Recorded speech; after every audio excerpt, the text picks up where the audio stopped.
What if I told you the most powerful nutritionist that you've ever worked with wasn't human? Today, I'm going to show you how AI can help you identify your ideal body weight and create meal plans to work with your hormones, not against them. If you're 45, 50, 60, or older, and you feel like every meal plan out there you find is built for a 25-year-old fitness influencer, you're not alone. Women in their midlife have unique needs, especially when your hormones, your metabolism, and the stress of it all collide. This isn't about becoming obsessed with numbers or tracking. It's about identifying the right tools to give you clarity and actually make your life easier. You know, you'll hear fitness people, you'll hear health professionals, you hear nutritionists always talk about ideal weight, but what does that even mean?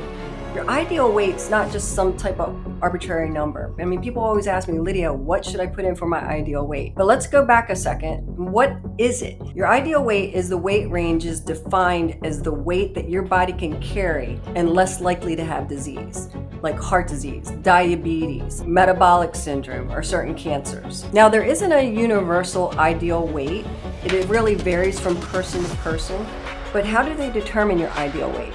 It's determined by your age, your height, your weight, your muscle to fat ratio, even your hip to waist ratio.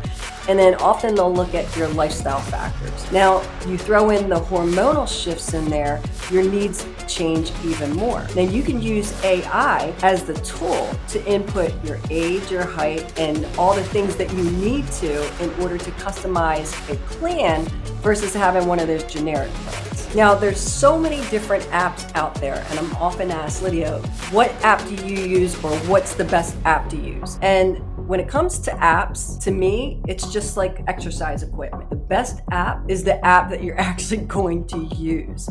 I'm kind of old school. I have some apps that I've had for years, and it's not that they're the best, it's that I just know how to use them.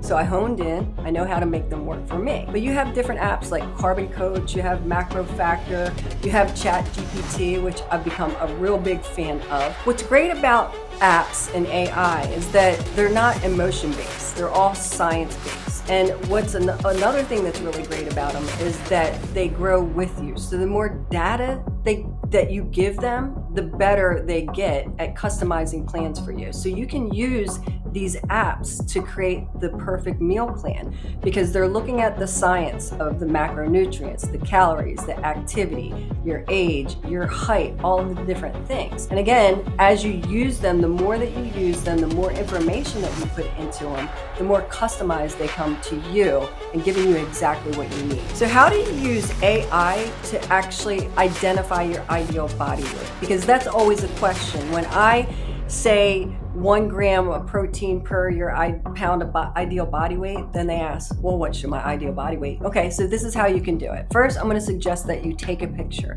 Take a picture either in a sports bra, in workout shorts, or bikini. Don't judge yourself. And then you input it into the system. Input the picture, your age, your height, all the measurements that you have. And then also tell it your goal. What's your goal? Do you want to lose weight? Do you want to maintain? Are you trying to reverse diet, meaning that increase your calories? And then sometimes we use the term bulk up, meaning you want to gain more muscle and mass. Most women don't want to gain more mass, but it is a term that we use.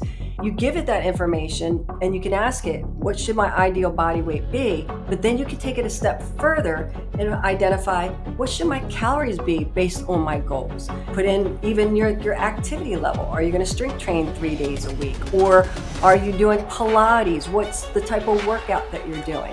It can give you your calories, and then it can also give you your macronutrient breakdown. But there's a little caveat here, if that's the right word. When it comes to AI, like I said, the more information you give it, then it starts to learn you, and then it can give you back information. However, it doesn't take into consideration where you are in your life. What do I mean by that? Have you had surgeries, no surgeries? Are you perimenopause, menopause, postmenopause?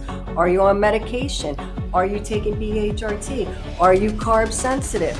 So even though it could be a great nutritionist, there's some things that it doesn't have because that's from experience. So working with someone that understands your hormones and the macronutrients needed for your hormones, like if you're carb sensitive, can help give you that input, so then you can put it into AI and it can start to learn you more and take you through your journey. Because when it comes to macros, where you start is not where you stay, or where you shouldn't stay, because you should be constantly improving. Now, how can we use AI to create a meal plan? Well, I already mentioned there's a lot of different apps out there, and I said I've become a real big fan of ChatGPT. Why? Because I've been using it since it came out. So it knows not only everything about me, but everything about all my philosophies, my education, how I determine nutrients for clients, even workouts, all of the different things. So what you can do is you can input that information. So now you know how many calories,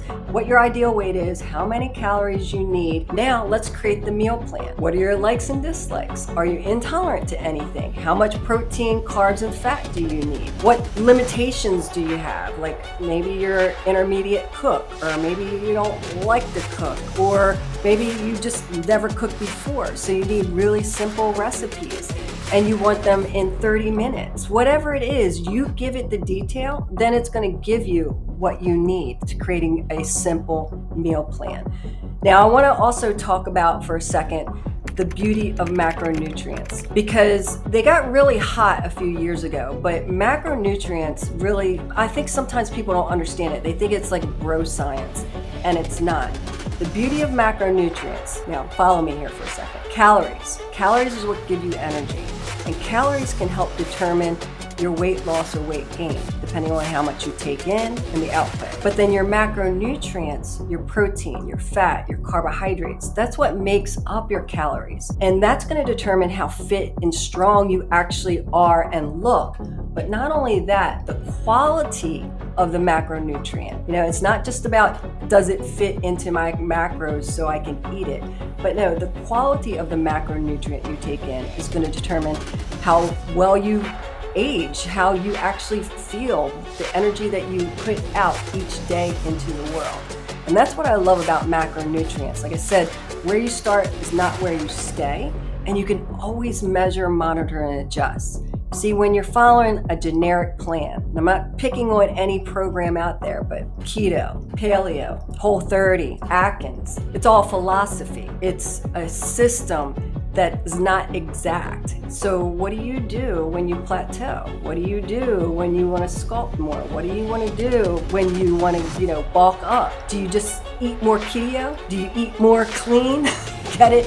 You can't do that. But with macronutrients, you can always adjust to where you are when it comes to your hormones and your specific goal and what's going on in your life. That's what's really cool about it. Now, we talked about a lot of stuff, but I want to share this with you like a food for thought, is that tracking, it's not about obsession and it's not about perfection. I always say this, it's about consistency. So your body only responds to the things that you consistently do, not the things that you do perfectly just sometimes. What does that mean right now? So when you're tracking, you don't have to be perfect, right? You start to learn and identify the things that you need and your body needs and how you feel. And what I love about tracking is that you can be okay at it, just, on a consistent basis and get really good results. So don't obsess over the number or the perfection. Just start focusing on the consistency of it, because it's going to give you clarity. When you get that data, then you're able to measure, monitor, and adjust. Now, are you curious about what your ideal macro split might be? Well, we're going to cover that in a future video. So don't forget to subscribe so you don't miss it. And go ahead and check out the video on screen now. I'll see you there.